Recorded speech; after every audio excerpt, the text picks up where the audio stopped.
এই যে দেখছো যে অনিশ্বর ক অঙ্ক, আর এখানে বানানটা দেখছো অময় কয় অঙ্ক।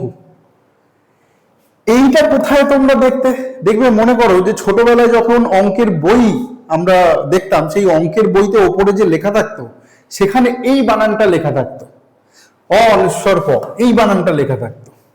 অর্থাৎ এই অনিশ্বর ক অঙ্ক, এটার মানে কি? এটার মানে হচ্ছে কি সাবজেক্টটাকে বোঝাচ্ছে, ম্যাথামেটিক্স যে সাবজেক্টটা সেইটাকে বোঝাচ্ছে। আর এই যে অঙ্ক, অময় ক অঙ্ক, এটা কি? এটা দেখবে ওই বইয়ের মধ্যে যে কোশ্চেন থাকতো সেই কোশ্চেনে লেখা থাকতো 5 অঙ্কের বৃহত্তম সংখ্যা, 4 অঙ্কের ক্ষুদ্রতম সংখ্যা। তা ওইখানে যে অঙ্ক বানানটা ছিল সেইটা কিন্তু ছিল এই অঙ্ক, অময় কয়।